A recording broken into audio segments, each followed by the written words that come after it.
I feel like somebody's going to come in and say hello. Oh, I think I saw her. You know who I think it is? It's Lucy. Hey, Grammie! Hey, Lucy, what you doing? Oh, I'm just hanging out. Well, do you happen to know what time it is? I do know what time it is. It's Grammie time! Woo! That's great! Hey, Grammie, I am so glad to see you. What's the story about for today? Well, I'm going to tell you about a nut and a tree. How about that? Yay! Well, that sounds very interesting, Grammie. Well, I can't wait to get started. So, how are you doing today? I got a brand new story. I know you're going to enjoy this story. It's about the nut and the tree. Kimmie was a little gray squirrel that spent most of her day jumping from limb to limb in the old pecan tree in the backyard, finding yummy things to eat. The tree was very big, and it was full of pecans, and they were getting ripe. She had been watching those nuts get bigger and bigger, and she could hardly wait until it was time to harvest them. Pecans were so tasty, and she loved to bury them in the ground in the flower bed so that when winter came and there was nothing to eat, she could go dig some of them up for lunch or even dinner. Squirrels usually bury their nuts close to home, so finding food is very easy for them when the weather gets bad. The nuts would start to drop from the tree right before the leaves dropped off. In fact, a few of them had already dropped off. So Kimmie was going to be really busy storing her food for the winter.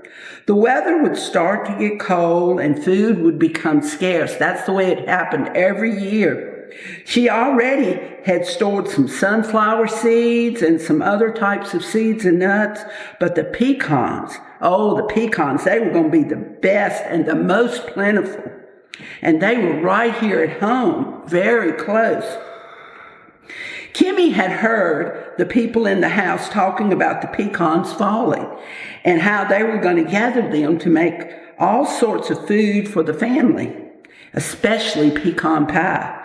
Kimmie had never eaten pecan pie, but she thought it sounded delightful. The tree was so very huge, she knew that she could gather the pecans from the top branches of the tree, where the people down below could not reach. But if she was on the ground early in the morning, she could gather the nuts and bury some of them at the same time. She had buried a few that morning. She had to make sure she had enough food for the winter. Suddenly, she heard a voice. So she ran to the tree and ducked to the other side. You know how little squirrels do.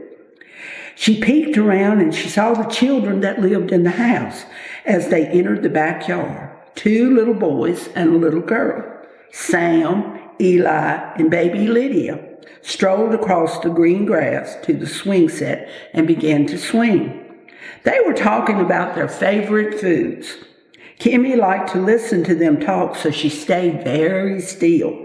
Well, said Sam, when Mama gathers all the pecans, I heard her say she would be fixing pecan pies.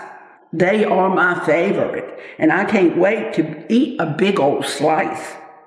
Then Eli said, well, I heard Mama say that before the cold really sets in, she would be making pecan homemade ice cream. Yum, cried the other 2. Lydia was kind of quiet, but suddenly, out of the corner of her eye, she saw something move around the tree.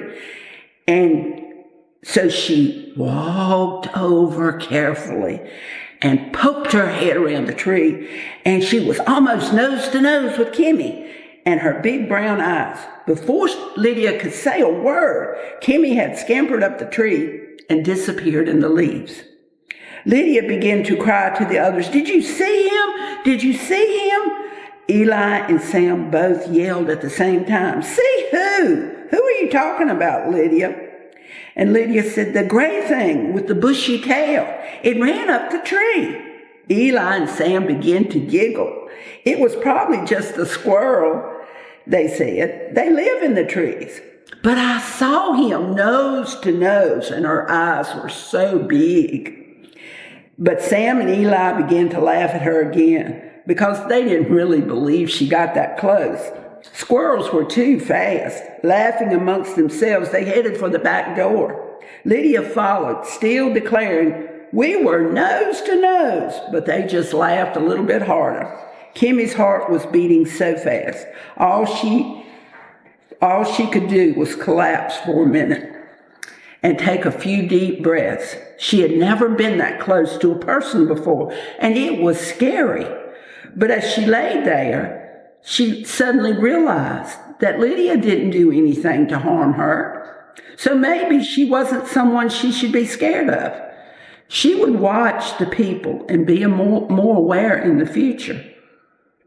The next day, it was early, and as she was patting the soil down on another nut that she had buried, she heard a noise, and right behind her was Lydia. She had sneaked up on her again. Then she took a step backwards, and Kimmie wasn't sure, but she saw a hand drop a pecan in the grass. Then Kimmie saw Lydia step backwards again, and she finally flashed across that ground, grabbed that nut, and up the tree she ran with the nut in her mouth. She peeked out in a few minutes and could see Lydia turning around to go into the house. And then she heard her say, "Hope you enjoyed your nut." Wow, thought Kimmie. She didn't offer to hit me or touch me or even try to catch me. She was amazed. The rest of the week, she found Lydia in the yard every morning with another pecan in her hand. Lydia always came alone because she knew the boys would make too much noise and scare the little gray squirrel. Each time, she would toss it onto the ground. And after a bit, Kimmie would grab the nut, and then up the tree she would go. Each time, Lydia would say, "Hope you enjoy your nut," as she headed back into the house. This happened for the rest of the month, and by the end of the month, Kimmie was going up to Lydia's shoe, grabbing the nut, but she no longer ran away. She would sit sometimes, and Lydia would talk softly too. She was not afraid of the little blonde-headed, blue-eyed girl that was so kind.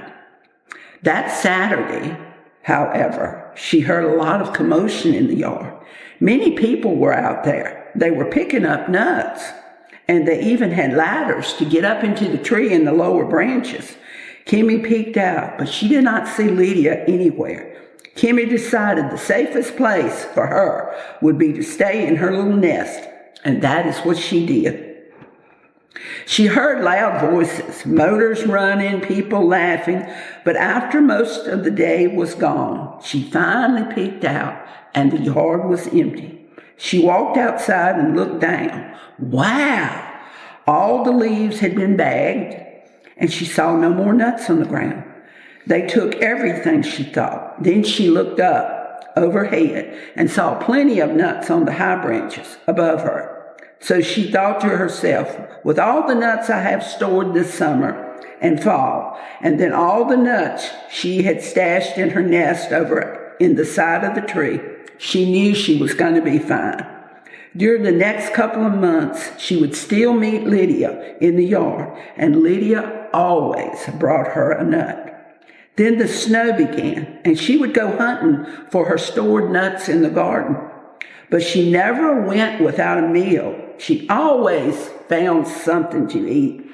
One morning she awoke, she stretched and looked out at the door. The sun was coming up, and the temperature was not really cold outside. It was going to be a nice day, but she realized her tummy was growling and that she needed to go hunting for some nuts for food. So down the tree she scampered and over to the garden area. She could smell the nut through the ground, and she remembered her favorite hiding place. She started to dig, and all of a sudden, she realized there was something growing out of the same hole the nut was in. She had never seen that before, so she dug a little deeper, And lo and behold, there was a tree coming right out of the middle of her nut. Kimmie couldn't believe it. About that time, she heard a soft noise. And turning around, she saw Lydia standing there. "Wow," said Lydia, "that nut you planted is growing into a tree. The nut is a seed, and if it stays in the ground, then in the spring it will grow another tree. At least that's what my mama said. Wow, we're going to have another pecan tree. This is great." But Kimmie thought, "I don't think it's so great. I'm hungry, and this tree messed up my nut." Suddenly, Lydia turned to her and said, "Oh, I almost forgot. Here's you a nut, little one." Kimmie took the nut from Lydia and was so happy that her friend had remembered to bring her some breakfast. After she thought about it, after her tummy was full, she too was glad a new tree was growing, because when it got big, there would be even more nuts to gather. She suddenly remembered something her own mother had told her many years ago. Mom said that God created the tree so we could have nuts, and God created the nuts so we could have trees. How about that? I hope you enjoyed this story.